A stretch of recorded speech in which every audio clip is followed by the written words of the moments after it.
시장 분위기 짚어봤고요. 이에 따라서 어떻게 대응 전략 세워봐야 할지 토마토 투자클럽 김동현 전문가와 함께 전략 좀 더 자세하게 알아보겠습니다. 전문가님 안녕하세요. 네, 안녕하세요. 네, 오늘 시장 상황 조용합니다. 좀 어떻게 보고 계셨어요?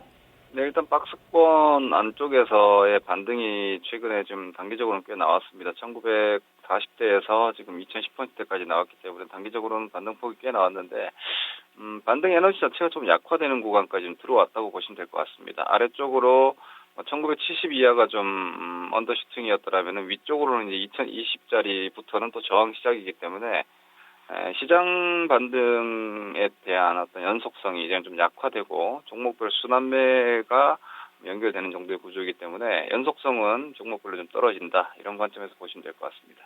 네. 그러면 오늘장 거의 상승 하락 종목이 절반 정도씩 되더라고요. 먼저 상승 종목부터 확인해 보겠습니다. 현재 유가증권 시장 대형주 가운데 가장 탄력 좋은 종목 LG 디스플레이입니다. 오랜만에 바닥권에서 장대 양봉 뽑아내고 있고요. 그리고 증권주 NH투자증권, 나이스 평가정보도 오랜만에 이 상승률 상위 종목에 이름을 올리고 있습니다. 그리고 지주사 SK, 현대건설도 상승 특징주라고 볼 수 있을 것 같은데요. 먼저 LG 디스플레이입니다. 오늘 이렇게 강한 이유도 좀 궁금해지고요. 이렇게 또 상승하는 시세에 따라가도 될지 투자 전략 측면에서 제시를 해주시죠. 네, 뭐 장기적으로 보시는 분들의 경우에는 뭐 지금 시세도 매수를 하시기에도 충분하다라고 보여집니다만은 단기 움직임으로는 아래쪽에서 역배열 있고 가치주들은 사실상 단기 수익률에 있어서 시장 수익률을 그렇게 크게 상회하지는 않습니다. 이렇게 한 번씩 산발적으로 강하게 튀어 올라오는 쇼커버형 시세가 들어온다라고 보시면 되는 거고, LG 디스플레이는 뭐 어제도 제가 말씀드린 것 같은데 아주 싼 밸류를 받고 있고 아주 낮은 밸류를 형성하고 있고, LG그룹 전반이 전기자동차에 대한 전장 사업에 대한 비중 확대를 하고 있는 상황이기 때문에 사업 확장을 하고 있기 때문에 LG 디스플레이도 그쪽과 관련한 디스플레이가 자동차와 무슨 상관이 있겠느냐 하겠지만 테슬라의 전장 쪽을 보시면은 디스플레이가 대형 패널이 들어갑니다. 이런 부분들이 일단 모멘텀이 될 수 있겠고, 최근에 패널 자체도 약간 수율이 좀 개선이 되면서 전반적으로 중국 쪽 투자에도 불구하고 좀 양호한 상황이기 때문에 전반적으로 턴어라운드에 대한 기대감이 좀 들어올 수 있는 상황입니다. 이렇게 되면은 바닥권에 대한 신뢰도가 증가하기 때문에 이렇게 바닥권에서 한 번씩 강하게 튀어오르는 거다라고 보시면 될 것 같고요. 이런 부분들은 시황과 연결했을 때도 하나의 어떤 순환매 양상으로 이해하시면 될 것 같습니다. 가지고 계신 분들 계속 꾸준히 홀딩 하셔도 될 것 같고요. 다만 상승 추세가 아닌 종목들은 속도에 대한 조급함을 가지시면은 오히려 견디기 힘들기 때문에 느긋한 어떤 보장성이다라고 생각하시고 길게 가시면 될 것 같습니다. 네. 지금 전기차 쪽의 수혜까지도 함께 엮어주셨네요. 이어서 현재 전 업종 가운데 증권 섹터가 가장 강하더라고요. 그 가운데서 한 종목 골라봤습니다. NH투자증권인데요. 오늘장에서 계속 만원권 위에서의 흐름 보여주고 있습니다. 어떻게 대응해 볼까요? 일단 증권주들은 사실 상반기보다는 거래 대금 자체는 조금 떨어져 있지만 코스닥 쪽에서도 바이오 제약 움직임도 다시 나왔고 이런 부분들 감안했을 때 최근에 채권 금리까지도 연동했을 때 주가가 좀 낙폭이 좀 심했습니다. 올 상반기 고점 대비해서. 그러면서 다시 작년도 연말 가격 정도 왔기 때문에 이 정도 가격대가 사실상 증권주의 좀 역사적 밸류 권역에 위치하기 때문에 이 역시도 뭐 가격적인 모멘텀, 그리고 최근에 움직임이 성장주들의 움직임이 한 일주일 이상 강했던 상황에서 반등에 있어서 가치주들이 조금 소외가 돼 있었습니다. 그러면서 성장주들의 상승 체력이 좀 약화되면서 이런 가치주 쪽으로 순환매가 들어온다 정도 보시면 될 것 같고요. 증권업종은 일단 기본적으로 2,000포인트를 계속해서 이렇게 들락날락거리는 구간에서는 증권업종 역시도 그냥 기본 박스 정도라고 보시면 될 것 같고, 시장이 무너지지 않으면 낮게 사면은 수익이지만 또다시 반대 관점으로 봤을 때는 시장이 강력하게 중장기 박스를 뚫지 않은 상태에서는 증권주는 고가 매수하시면 메리트가 없기 때문에 NH투자증권을 제가 대표적으로 말씀드리는 것은 바닥권 확인이 좀 돼 있는 종목이라고 보시고, 박스권 정도를 노리신다라면은 한 12,000원 정도까지는 아직은 여유가 있다 이렇게 보시면 될 것 같습니다. 네. 그리고 이어서 나이스 평가 정보가 지금 오후장에서 빠르게 상승 탄력이 붙고 있습니다. 고점 부근에 자리를 좀 잡고 있는데요. 오늘장의 주요 이동평균선도 뚫었더라고요. 뭐 특별한 뉴스가 있었던 건가요? 어떻게 보세요? 이렇게 보시면 될 것 같습니다. 지금 사실상 제약 바이오, 그리고 화장품, 핀테크, 미디어 이런 쪽이 상반기에 좋았던 종목군인데 대부분이 올 지금 8월달, 7월달, 9월달 코스로 해서 조정을 한번 깊게 받았습니다. 그리고 제약바이오 섹터를 한미약품 효과로 한번 살려놨고, 그리고 화장품 쪽도 지금 순환매가 들어왔죠.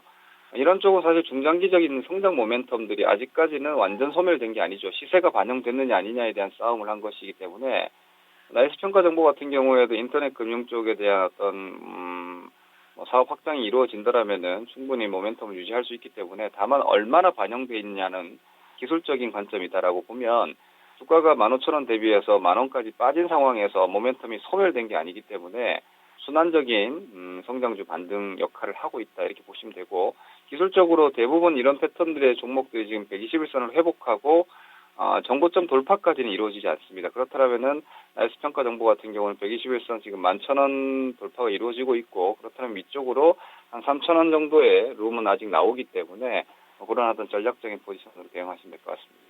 네.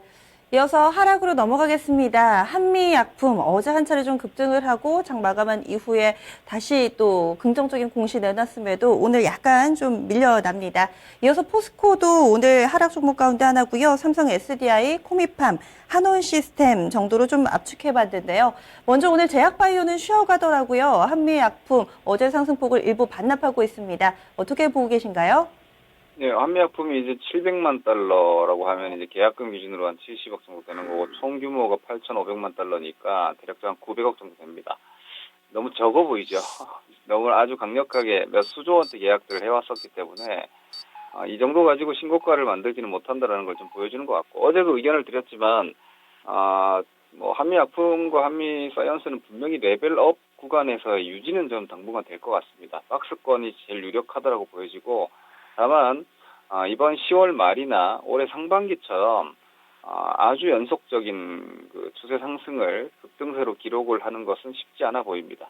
너무나 모멘텀들이 노출이 좀 많이 되어 있고 그리고 개인들이 오히려 이러한 어떤 제약바이오 혹은 라이센스 아웃에 대해서 주가는 비싼데도 믿음을 가지기 시작했기 때문에 보통 이렇게 만들어 놓으면 시세가 생각보다 잘 나지 않습니다. 이런 구간에 전 들어왔다고 보기 때문에 제약바이오 섹터 전반은 121선 위쪽에 있는 종목들에 국한해서 박스권 트레이딩 정도로 가져가시고 최소한 양봉이 한 3개, 4개 나 있는 상태에서는 추격 매수를 좀 자제하시고 기술적 지지라인 5일선이든 21일선이든 지지권역에서 매수를 해야지 이제 수익이 날 것이다. 이런 관점에서 보면 지나친 내동 매매는 이제 좀 자제하시고 이제 현재 위치 정도의 시세가 나 있는 자리에서 제약바이오 섹터에 대해서는 눈높이를 이제 조금은 좀 낮출 필요가 있지 않나 싶습니다.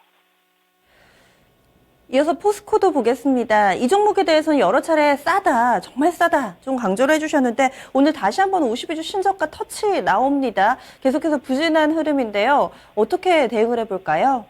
예, 싼 건 어차피 시간 싸움입니다. 그런데 다시 한번 놓친 분들 아마 지난번에 제가 17만 원 이하에서 절대적인 저평가라는 의견을 드리고 19만 원대까지 반등이 왔다가 다시 주저앉았는데 못 사신 분들 같이 투자하시는 분들은 좀 아쉬운 자리가 나왔었는데 다시 기회가 왔다라고 생각하시면 될 것 같고요. 다만 이제 업종 자체 수익성은 아직은 부진하고 언제 좋아질지도 좀 기약이 없어서 오로지 가격만 보고 매매를 하셔야 됩니다. 그러면 어떤 탄력적인 시세라든지 혹은 이익 모멘텀 상향 이런 것들을 지금 현재는 기대할 수 없기 때문에 싸게 사야지만 승부가 된다라고 보시고 현재 17만 원 이하라면 배당 수익률 5% 가까이 나오는 가격이니까 이 정도 가격에서는 사실 별로 두려워하실 거 없고요.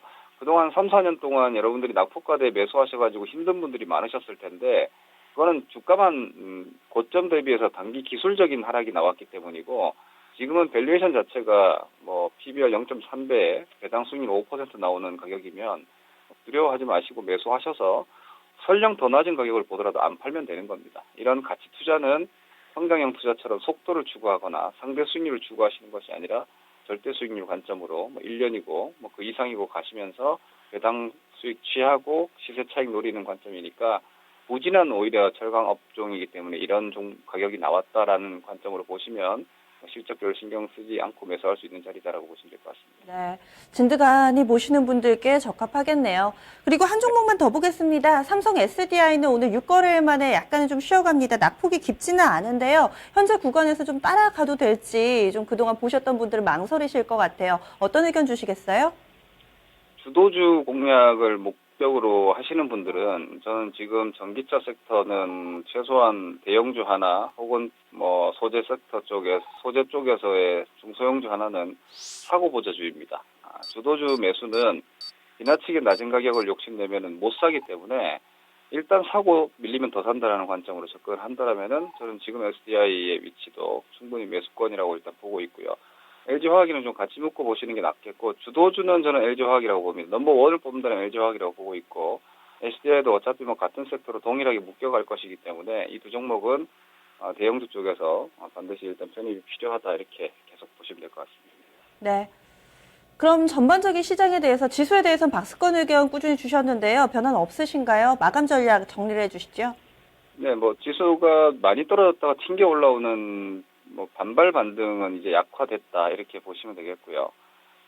오히려 하지만 지금 지수가 반등이 좀 제한적이라고 해도 다시 또 크게 밀릴 자리는 아니기 때문에 이제부터는 오히려 소외된 종목들이 조금 순환이 좀 나오지 않을까 싶습니다. 그런 종목들 쪽으로 단기 전략은 보시면 될 것 같고, 성장형 종목들은 지금 모멘텀이 신규로 붙은 쪽은 전기차라는 관점 계속해서 주시하시고, 조정 시의 매수, 즉 지금 앞으로의 시장을 감안했을 때 올라올 때 팔 주식과 혹은 뭐 단기 순환에서 조금 쉴 때 살 종목을 잘 구분하셔서 포트폴리오 전략을 단기와 중기로 좀 구분을 하시면 계속 말씀드린 11월 달은 미국 금리 인상을 앞두고 포트폴리오를 재구성하는 구간이다라고 보시고 포트폴리오 계속 보유 종목들에 대한 검증을 해나가시면 될 것 같습니다. 네, 고맙습니다. 네, 고맙습니다. 네, 마감전 업앤다운 토마토 투자클럽 김동현 전문가와 함께했습니다.